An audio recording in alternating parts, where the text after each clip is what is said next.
परिचय। आज आरती और रचना बाजार गईं और फिर घर वापस आई। आरती ने पंखे और बल्ब का स्विच ऑन किया। पंखा धीरे चल रहा था तो आरती ने पंखे के रेगुलेटर को तेज रफ्तार पर कर दिया। रचना ने आरती से पूछा, तुमने सिर्फ रेगुलेटर को घुमाया तो पंखे की रफ्तार कैसे बढ़ गई? ये कैसे काम करता है? आरती ने जवाब दिया कि पंखे का रेगुलेटर एक चर प्रतिरोधक की तरह काम करता है। शुरुआती स्थितियों में प्रतिरोध उच्च होता है और पंखे की गति कम होती है, लेकिन जब रेगुलेटर घुमाया जाता है तो इसका प्रतिरोध घटकर इसके न्यूनतम मान पर हो जाता है और इस प्रकार पंखे की गति उच्चतम हो जाती है। इसका अर्थ है कि प्रतिरोधक का घटता है तो विद्युत धारा का मान बढ़ता है। छात्रों, आज हम विद्युत धारा के बारे में और अधिक पढ़ेंगे। उद्देश्य। इस पाठ के अंत में आप निम्न करने में सक्षम हो जाएंगे: विद्युत धारा को परिभाषित करना, चालकों में विद्युत धारा को समझना, ओम का नियम परिभाषित करना, प्रतिरोधकता की गणना करना, ओम के नियम की सीमाएं जानना, विभिन्न पदार्थों की प्रतिरोधकता का निर्धारण करना, प्रतिरोध की ताप निर्भरता का मूल्यांकन करना, विद्युत ऊर्जा और शक्ति को परिभाषित करना, प्रतिरोधकों के युग्म का मूल्यांकन करना, सेल और इसके संयोजनों को समझना, किरचॉफ नियम को बताना, व्हीटस्टोन सेतु, मीटर सेतु और पोटेंशियोमीटर को परिभाषित करना। विद्युत धारा किसी पृष्ठीय क्षेत्रफल से एकांक समय में प्रवाहित होने वाले आवेश की दर को विद्युत धारा कहते हैं। मान लीजिए डेल्टा टी समय में कुल आवेश डेल्टा क्यू क्षेत्र से प्रवाहित होता है। औसत विद्युत धारा डेल्टा क्यू बटे डेल्टा टी होगी। यदि आवेश का प्रवाह स्थिर नहीं है तो तात्क्षणिक विद्युत धारा डी क्यू बटे dt होती है। धारा का SI मात्रक एम्पियर होता है। धारा का प्रवाह इलेक्ट्रॉन के प्रवाह के विपरीत दिशा में होता है। विद्युत धारा की दिशा धनात्मक आवेशों के प्रवाह की दिशा में ली जाती है। चालकों में विद्युत धारा।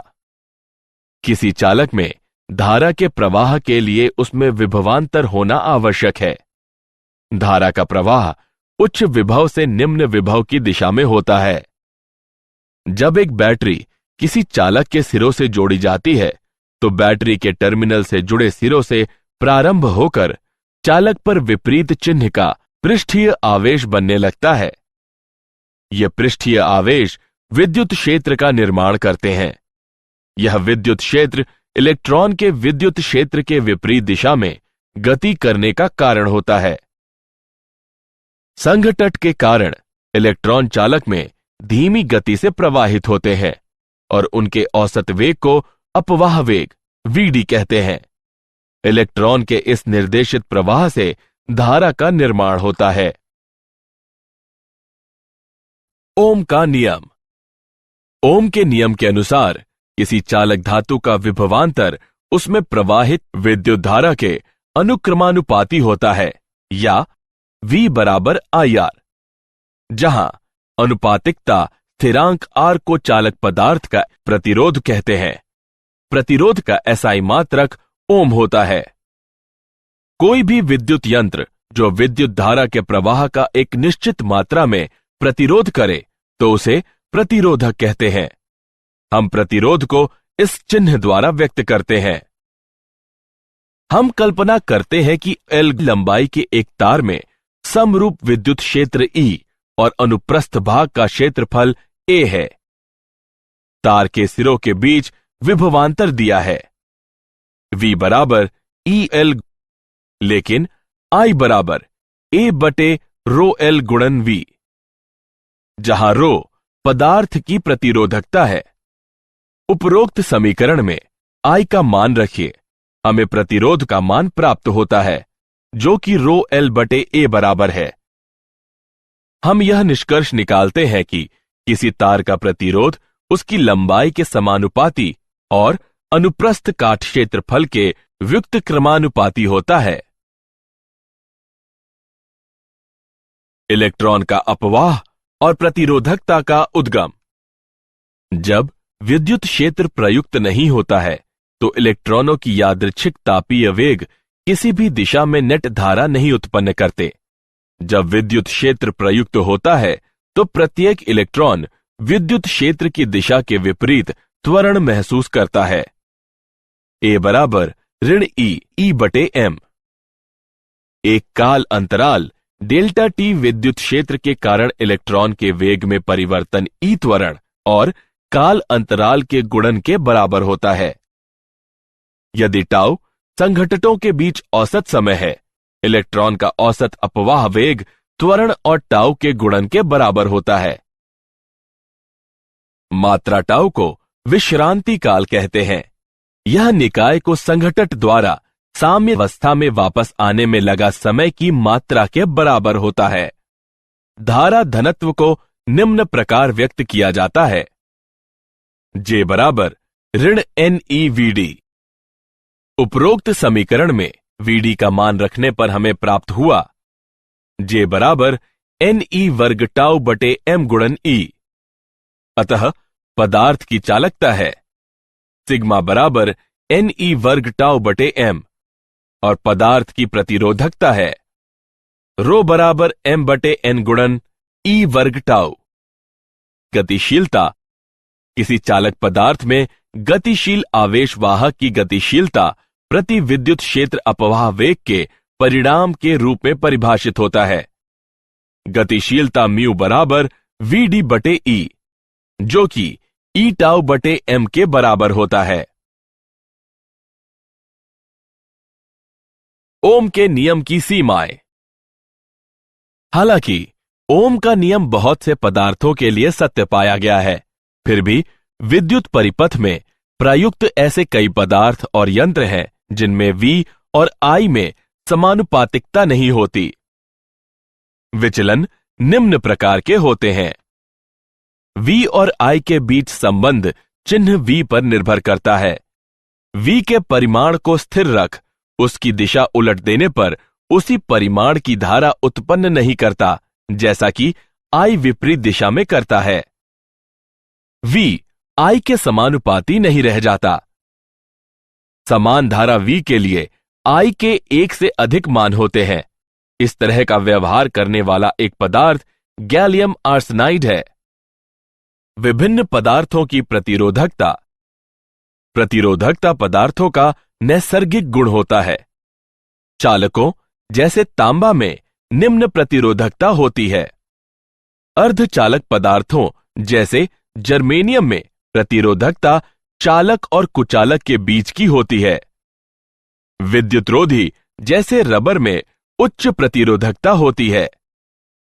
वर्ण कोड प्रतिरोधक की प्रतिरोधकता को दर्शाने के लिए वर्ण कोड की पद्धति का प्रयोग किया जाता है। प्रतिरोधक के चारों तरफ उनके विशेष महत्व वाली रंगों की एक पट्टी बिछा दी जाती है। आइए एक उदाहरण लें। दिए गए प्रतिरोधक के लिए पीला 4 को व्यक्त करता है, बैंगनी 7 को व्यक्त करता है, लाल 10 की घात 2 को व्यक्त करता है और सुनहरा 5% को व्यक्त करता है। उपरोक्त आंकड़ों को एकत्रित करने पर दिए गए प्रतिरोध की कुल प्रतिरोधकता 5% सहता मान के साथ 47 गुणन 10 की घात 2 होगी। प्रतिरोधकता की ताप पर निर्भरता। किसी पदार्थ की प्रतिरोधकता ताप पर निर्भर करती है। ताप और प्रतिरोधकता का अंतर संबंध निम्न प्रकार व्यक्त किया जाता है, जहां रो और रो नॉट क्रमशः T और T नॉट ताप पर प्रतिरोधकताएं हैं। अल्फा को प्रतिरोधकता ताप गुणांक कहते हैं। धातुओं में ताप में वृद्धि के साथ ही प्रतिरोधकता में वृद्धि होती है और अल्फा का मान धनात्मक होता है। मिश्र धातुओं में प्रतिरोधकता बहुत अधिक होती है, लेकिन ताप निर्भरता क्षीण होती है। मिश्र धातु में पूर्ण शून्य ताप पर भी अवशेष प्रतिरोधकता होती है, जबकि शुद्ध धातु में पूर्ण शून्य ताप पर उपेक्षणीय अति न्यून प्रतिरोधकता होती है। अर्धचालकों में ताप में वृद्धि होने पर प्रतिरोधकता कम होती है और अल्फा ऋणात्मक होता है। विद्युत ऊर्जा और शक्ति। कल्पना कीजिए कि एक परिपथ में धारा I है और उसके दो सिरों A और B के बीच विभवांतर V है। काल अंतराल डेल्टा T में आवेश की एक मात्रा डेल्टा Q बराबर I डेल्टा T परिपथ के बिंदु A से B बिंदु की ओर चलती है और विद्युत क्षेत्र द्वारा किया गया कार्य है। जिस दर से विद्युत ऊर्जा किसी परिपथ के एक भाग में प्रवेश करती है उसे विद्युत शक्ति निवेश कहते हैं। शक्ति का SI मात्रक वॉट होता है। प्रतिरोधक में क्षयित शक्ति। जब किसी प्रतिरोधक में विभवांतर V उपस्थित हो, प्रतिरोधक के मुक्त इलेक्ट्रॉन में विद्युत क्षेत्र द्वारा त्वरण उत्पन्न किया जाता है और उनमें गतिज ऊर्जा का संचार होता है। ये इलेक्ट्रॉन प्रतिरोधक पदार्थ के परमाणुओं से संघटन करने पर उन्हें अपनी गतिज ऊर्जा का एक अंश प्रदान करते हैं। प्रतिरोधक में ऊर्जा का यह स्थानांतरण प्रतिरोधक के ताप में वृद्धि कर देता है। प्रतिरोध में शक्ति निवेश निम्न प्रकार व्यक्त की जाती है। प्रतिरोधकों का संयोजन। दो या अधिक प्रतिरोधकों को किसी भी मात्रा के वांछित मात्रा का तुल्य प्रतिरोध प्राप्त करने के लिए एक दूसरे से एक निश्चित क्रम में संयोजित किया जा सकता है। प्रतिरोधकों के संयोजन सा समतुल्य प्रतिरोध को एक ऐसा एकल प्रतिरोधक माना जाता है जो पूरे संयोजन के वोल्टेज और शेष परिपथ की धारा I में परिवर्तित किए बगैर संयोजन को प्रतिस्थापित कर देता है। प्रतिरोधकों के संयोजन के दो प्रकार हैं, श्रेणी संयोजन और पार्श्व संयोजन। श्रेणी में प्रतिरोध। प्रत्येक प्रतिरोधक में प्रवाहित धारा ही संयोजन में प्रवेश करने वाली धारा होती है। पूरी श्रेणी संयोजन का विभव पात सभी प्रतिरोधकों के विभव पातों के योग के बराबर होता है। श्रेणी में प्रतिरोधकों की किसी भी संख्या के लिए समतुल्य प्रतिरोधक सभी प्रतिरोधकों के योग के बराबर होता है। समतुल्य प्रतिरोध श्रेणी संयोजन के सबसे बड़े प्रतिरोध से बड़ा होता है। पार्श्व प्रतिरोध। प्रत्येक प्रतिरोधक में विभव पात समान होता है।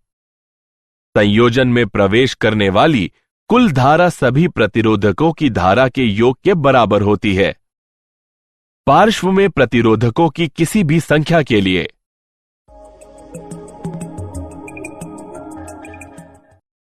समतुल्य प्रतिरोधक का व्युत्क्रम सभी प्रतिरोधकों के व्युत्क्रमों के योग के बराबर होता है।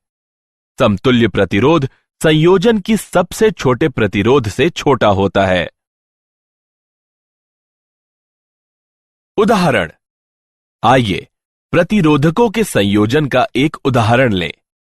आकृति में दिखाए गए प्रतिरोधक संजाल में A और B के बीच प्रतिरोध की गणना कीजिए। आइए हल देखें। A और B के मध्य प्रतिरोध RAB की गणना के लिए हम आकृति में दिखाए गए एक समतुल्य संजाल का निर्माण करते हैं। अब हम भुजा GEFH के प्रतिरोध की गणना करते हैं, जो कि 1-1-1 बराबर 3 ओम है। यह भुजा GH के प्रतिरोध के पार्श्व में है। अतः G और H के मध्य प्रभावी प्रतिरोध 0.75 ओम है। अब RAB बराबर 1-0.75-1 बराबर 2.75 ओम है। अतः A और B के मध्य प्रभावी प्रतिरोध 2.75 ओम है। सेल किसी प्रतिरोधक में धारा के स्थायी प्रवाह के लिए संपूर्ण प्रतिरोधक में विभवांतर को बनाए रखता है। जब धारा प्रवाहित होती रहती है तो सेल के ऋणात्मक टर्मिनल पर धनात्मक आवेश एकत्रित होते रहते हैं। जब तक ये ऋणात्मक टर्मिनल के ये धनात्मक आवेश सेल के अंदर स्थित विद्युत अपघटय के माध्यम से धनात्मक टर्मिनल पर स्थानांतरित नहीं हो जाते, तब तक दोनों टर्मिनलों के बीच विभवांतर को स्थिर रखना संभव नहीं है। सेल के अंदर स्थित विद्युत अपघटय के माध्यम से एक टर्मिनल से दूसरे टर्मिनल तक आवेश के स्थानांतरण के लिए कार्य करने की आवश्यकता है, क्योंकि विद्युत अपघटनी विलयन आवेश की गति के खिलाफ प्रतिरोध उत्पन्न करता है। इसे सेल का आंतरिक प्रतिरोध कहते हैं। ईएमएफ सेल के अंदर निम्न विभव वाले टर्मिनल से उच्च विभव वाले टर्मिनल की तरफ आवेश की गति के लिए प्रति एकक आवेश में किए गए कार्य को विद्युत वाहक बल ईएमएफ कहते हैं। सेल का ईएमएफ होता है E बराबर I गुणे R प्लस R। यहां R बाह्य प्रतिरोध है, R आंतरिक प्रतिरोध है, I परिपथ में उपस्थित धारा है। एक आदर्श सेल में शून्य आंतरिक प्रतिरोध होता है। परिपथ में प्रयुक्त वोल्टता सेल के ईएमएफ के बराबर होती है। श्रेणी तथा पार्श्वक्रम में सेल। श्रेणी संयोजन में सेल। श्रेणी में सेल के सिरों को परस्पर इस प्रकार जोड़ा जाता है कि प्रत्येक सेल से धारा प्रवाहित हो। जब सेल श्रेणी क्रम में जोड़े जाते हैं तो बैटरी का ईएमएफ सभी सेलों के ईएमएफ के योग के बराबर होता है। कुछ आंतरिक प्रतिरोध सभी सेलों के आंतरिक प्रतिरोधों के योग के बराबर होता है। प्रत्येक सेल में वही धारा होती है जो पूरे श्रेणी क्रम में होती है। यदि n समरूप सेल प्रत्येक का ईएमएफ E और आंतरिक प्रतिरोध R है, एक श्रेणी में जोड़े गए हैं, तो परिपथ में प्रवाहित धारा होगी। पार्श्वक्रम में सेल संयोजन। जब सेल के आवेश को विभिन्न सेलों में विभाजित किया जाता है तो इसे पार्श्वक्रम सेल संयोजन कहते हैं। जब समरूप सेल पार्श्वक्रम में संयोजित होते हैं, बैटरी का ईएमएफ एकल सेल के ईएमएफ के बराबर होता है। कुछ आंतरिक प्रतिरोध का व्युत्क्रम सभी एकल सेलों के आंतरिक प्रतिरोधों के व्युत्क्रम के योग के बराबर होता है। बाह्य परिपथ की धारा सभी सेलों में समान रूप से विभाजित होती है। यदि n समरूप सेल प्रत्येक का ईएमएफ E और आंतरिक प्रतिरोध R है, एक पार्श्वक्रम में जोड़े गए हैं, तो परिपथ में प्रवाहित धारा निम्न होगी। किरचॉफ के नियम। पहला नियम, संधि नियम। किसी संधि पर संधि से प्रवेश करने वाली विद्युत धाराओं का योग इस संधि से निकलने वाली विद्युत धाराओं के योग के बराबर होता है। संधि में प्रवेश करने वाली या निकलने वाली विद्युत धाराओं का बीजगणितीय योग 0 होता है। दूसरा नियम, पाश नियम। प्रतिरोधकों तथा सेलों से सम्मिलित किसी बंद पाश के चारों ओर विभव में परिवर्तनों का बीजगणितीय योग 0 होता है। व्हीटस्टोन सेतु। व्हीटस्टोन सेतु एक यंत्र है जिसका प्रयोग अज्ञात प्रतिरोध के मापन के लिए किया जा सकता है। इसमें एक बैटरी, एक गैल्वेनोमीटर तथा 4 प्रतिरोधकों का नेटवर्क होता है। धारा I संधि A से प्रवेश करती है, जहां यह धारा I1 और I2 धारा में विभाजित हो जाती है। गैल्वेनोमीटर संधि C और D के मध्य सेतु का निर्माण करता है।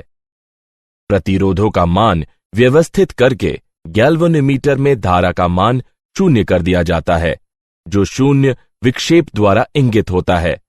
इस स्थिति में सेतु को संतुलित कहते हैं। संतुलन सेतु के लिए शर्त है। व्हीटस्टोन सेतु उस स्थिति में सर्वाधिक संवेदनशील होता है जब प्रतिरोध R1 और R2 के परिमाण की कोटि समान हो। मीटर सेतु। मीटर सेतु व्हीटस्टोन सेतु की एक प्रायोगिक युक्ति है। यह यंत्र 1 मीटर लंबे एक समान अनुप्रस्थ काट क्षेत्रफल वाले तार से निर्मित होता है, जिसे 2 टर्मिनलों ए और सी के बीच एक लकड़ी की पट्टी पर एक समानांतर मीटर स्केल, जो तार के किसी भी भाग की लंबाई माप सकती है, के साथ कस दिया जाता है। हम सेल को पूरे तार, जिसकी लंबाई एसी है, से जोड़ देते हैं। गैल्वेनोमीटर का एक सिरा रिक्तियों के मध्य बीचों बीच बिंदु डी पर तांबे की पट्टिका से जुड़ा रहता है और दूसरा सिरा एक जॉकी से जुड़ा होता है, जिसे तार के किसी भी वांछित बिंदु से जोड़ा जा सकता है। एक प्रतिरोध बॉक्स आर रिक्ति G1 से जुड़ा होता है और अज्ञात प्रतिरोध S रिक्ति G2 से जुड़ा होता है। संतुलन की अवस्था में हम पाते हैं, अज्ञात प्रतिरोध की गणना के लिए हमें केवल संतुलन लंबाई ही की शुद्ध परिगणना करनी होती है। विभव मापी।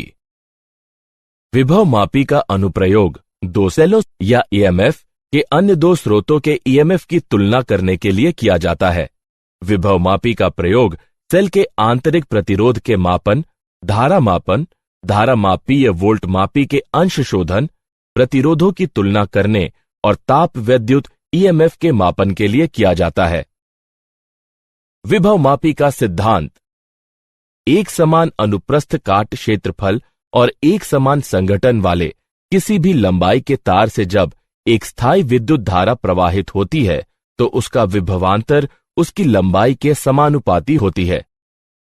विभव मापी से जितना कम विभवांतर मापा जा सकता है, विभव मापी की संवेदनशीलता उतनी ही अधिक होती है। विभव मापी का टर्मिनल ए एक बैटरी, एक धारा मापी, एक धारा नियंत्रक और एक गामी कुंजी की सहायता से टर्मिनल बी से जुड़ा हुआ है। दिए गए सेल का धनात्मक टर्मिनल, जिसकी आंतरिक प्रतिरोधकता ज्ञात करनी है, विभव मापी के टर्मिनल ए से जुड़ा हुआ है और ऋणात्मक टर्मिनल एक गैल्वेनोमीटर जी और प्रतिरोध बॉक्स के माध्यम से सर्पी संपर्क एस से जुड़ा हुआ है। सेल का आंतरिक प्रतिरोध निम्न है। यहां L1 संतुलन लंबाई है जब K2 खुला है, L2 संतुलन लंबाई है जब K1 खुला है। मूल्यांकन। आगे बढ़ने से पहले आइए देखें आपने कितना सीखा। सही विकल्प को उठाकर उसके संगत स्थान पर रखें। क्या आप जानते हैं, जॉर्ज साइमन ओम विद्युत धारा का विद्युत वाहक बल मापना चाहते थे। उन्होंने पाया कि कुछ चालक अन्य से बेहतर कार्य करते हैं और उन्होंने उनके अंतर का निर्धारण किया। उन्होंने कुछ समय तक ओम के नियम की घोषणा के लिए प्रतीक्षा की, क्योंकि उनके मित्रों को उनका सिद्धांत स्वीकार नहीं था। प्रतिरोध का मात्रक उन्हीं के नाम पर रखा गया है। तड़ित वायुमंडल में विद्युत का प्रक्षेपण होता है। तड़ित विद्युत करीब 2,10,000 किलोमीटर प्रति घंटा की दूरी तय कर सकती है और इसका ताप 30,000 डिग्री सेल्सियस तक पहुंच जाता है। किसी अन्य अवयव जैसे कोई प्रकाश उत्सर्जी डायोड के साथ श्रेणी क्रम में रखी प्रतिरोधक धारा को सुरक्षित मान तक घटा देता है। बैटरी विस्फोट बैटरी के दुरुपयोग या खराबी के कारण होता है, जैसे कि रिचार्ज न होने वाली बैटरी को रिचार्ज करना या बैटरी में शॉर्ट सर्किट हो जाना। कार की बैटरियों में जब शॉर्ट सर्किट से अत्यधिक विद्युत धारा उत्पन्न हो जाती है, तो उनके विस्फोट की ज्यादा संभावना होती है। सारांश। आइए हमने जो कुछ सीखा है उसे संक्षेप में दोहराएं। किसी पृष्ठीय क्षेत्रफल से एकांक समय में प्रवाहित होने वाले आवेश की दर को विद्युत धारा कहते हैं। संघटन के कारण इलेक्ट्रॉन चालक में धीमी गति करते हैं और उनके औसत वेग को समवाह वेग कहते हैं। ओम का नियम बताता है कि किसी चालक पदार्थ का विभवांतर उससे प्रवाहित होने वाली धारा के अनुक्रमानुपाती होता है। किसी चालक पदार्थ में गतिशील आवेश वाहक की गतिशीलता प्रति एकांक विद्युत क्षेत्र में अपवाह वेग का परिमाण होती है। प्रतिरोधकों के संयोजन से समतुल्य प्रतिरोध को एक ऐसा एकल प्रतिरोध माना जाता है जो पूरे संयोजन के वोल्टेज और शेष परिपथ की धारा में परिवर्तित किए बगैर संयोजन को प्रतिस्थापित कर देता है। सेल के अंदर निम्न विभव वाले टर्मिनल से उच्च विभव वाले टर्मिनल की तरफ आवेश की गति के लिए प्रति एकक आवेश में किए गए कार्य को विद्युत वाहक बल कहते हैं। किरचॉफ का पहला नियम बताता है कि किसी संधि पर संधि से प्रवेश करने वाली विद्युत धाराओं का योग इस संधि से निकलने वाली विद्युत धाराओं के योग के बराबर होता है।